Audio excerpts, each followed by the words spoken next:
안녕하십니까. 오영규입니다.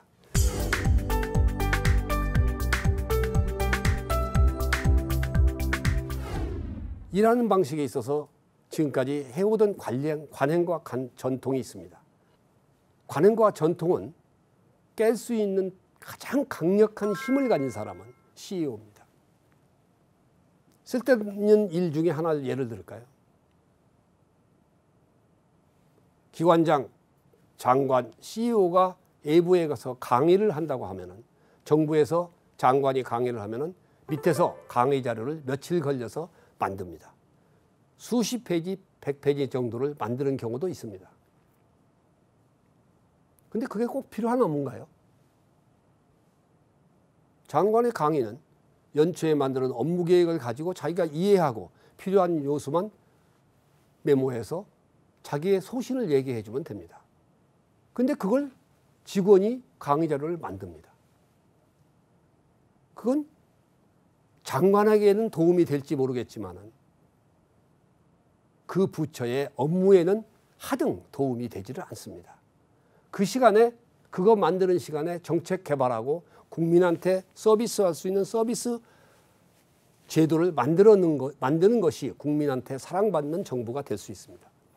그런데 낭비합니다. 그 낭비적인 요소들이 엄청나게 많습니다. 쓸데없는 일들이 많습니다.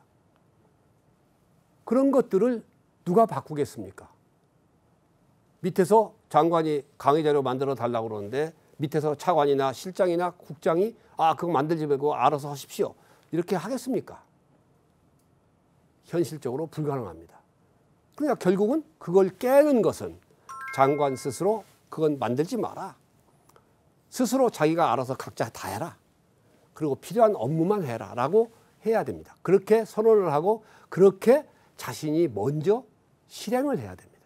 근데 장관은, 기관장은 옛날과 똑같이 시킬 거 다 시키면서 혁신을 해라, 불필요한 일을 제거해라, 부하한테 강요를 하면은 현실적으로 그게 가능하겠습니까? 그게 경영층의 언행불일치의 대표적인 예입니다. 그러니까 CEO는 솔선수범해야 됩니다. 자기가 스스로 먼저 짐이 되는 일을 시켜서는 안 됩니다. 그렇게 하면서 스스로 줄여줘야 밑에 사람들이 꼭 필요한 일만을 하게 됩니다. 그게 바로 경영층의 언행불일치의 혁신의 장애가 되는 대표적인 예 중에 하나입니다.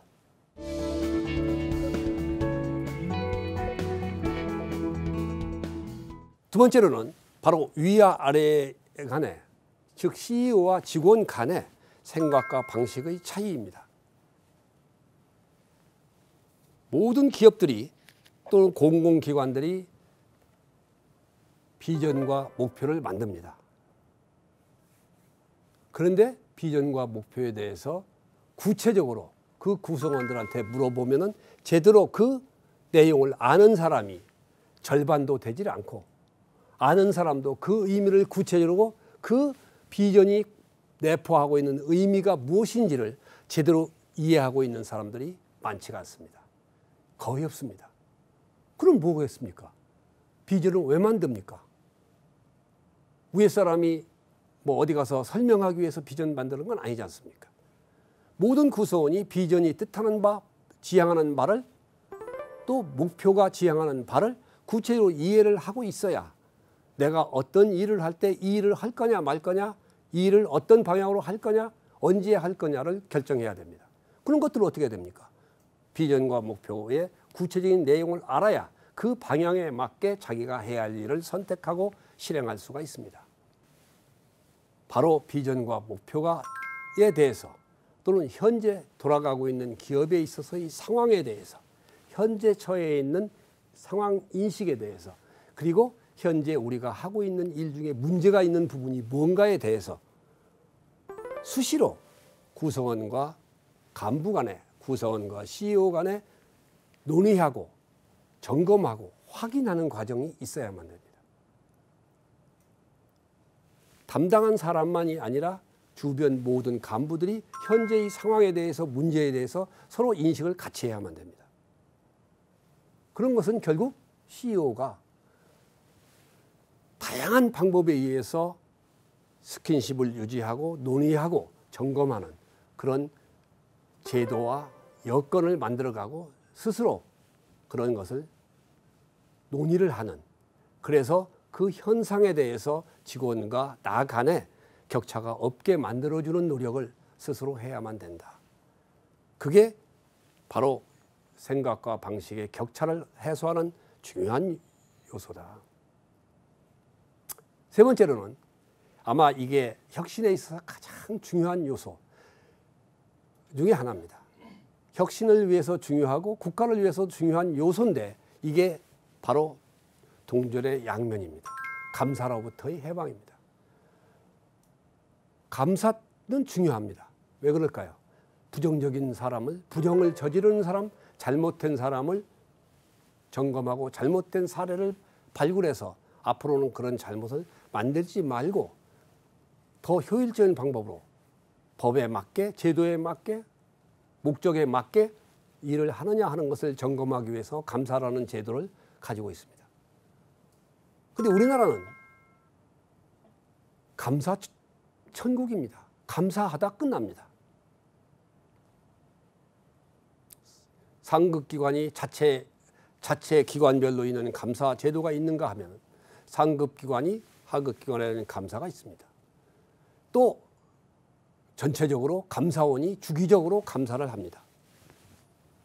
국회에서 국정감사라는 이름으로 엄청나게 감사에 압박을 합니다. 감사를 제대로 하는 것이 아니라 감사라는 업무를 만들어서 감사의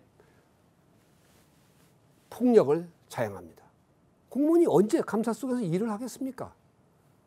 시간이 뺏겨서 일을 못하는 것이 첫 번째고, 두 번째로는 그 무자비하게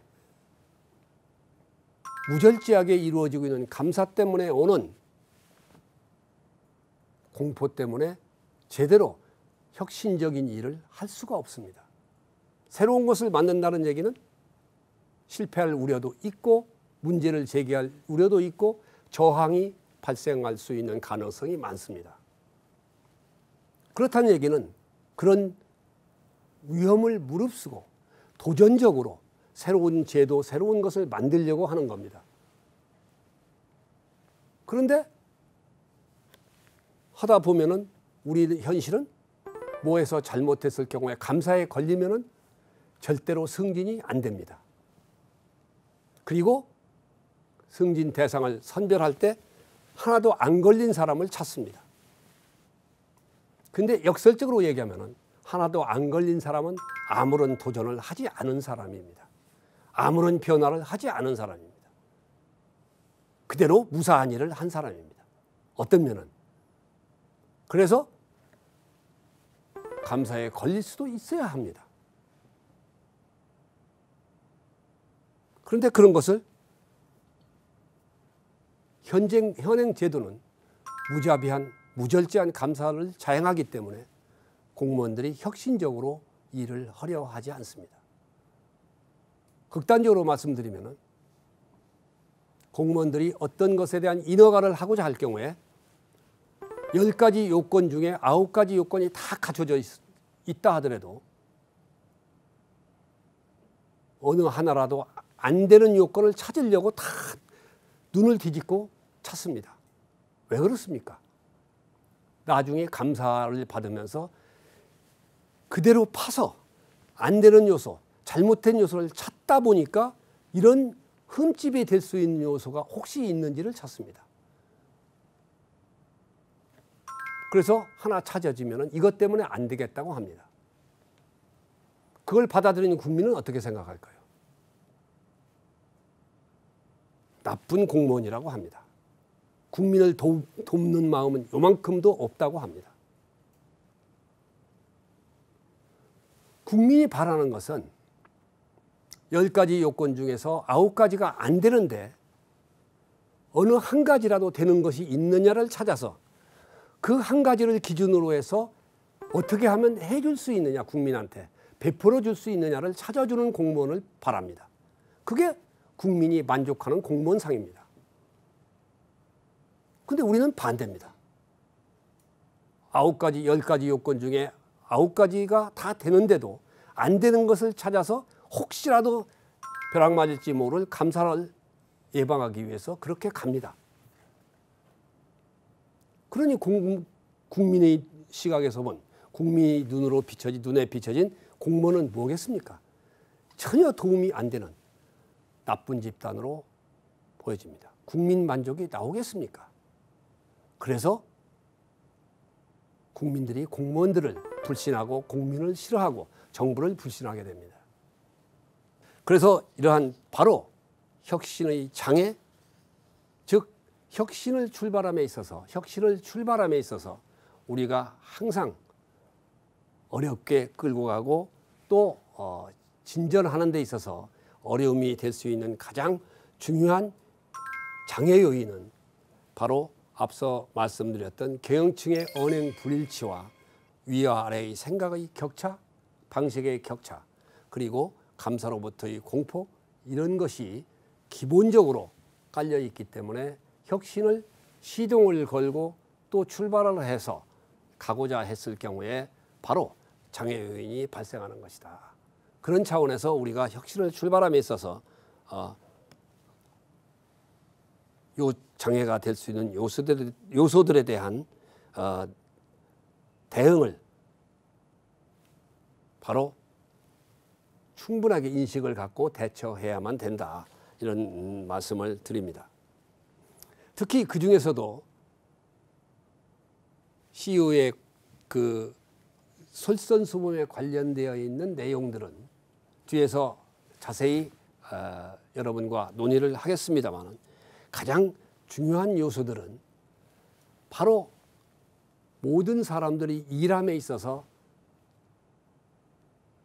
꼭 해야 될 일, 즉 국민이 볼 때 꼭 필요로 하는 일들만을 중심으로 일할 수 있도록 공무원들이 근무 방식을 바꿔주는 것, 그게 중요한 것이다. 그렇게 하기 위해서는 불필요한 일 또는 해서는 안 될 일, 쓸데없는 일, 낭비적인 요소들을 다 모아서 제거해 주는 노력이 필요하다. 그것이 제가 볼 때는 바로 CEO가 앞서서 추진하는 것이다. 한번 여러분 예를 들어 보겠습니다. 이 공무원들이 일함에 있어서 불필요한 일 중에 대표적인 일 중에 하나가 바로 의사결정 과정, 결제 과정의 낭비입니다.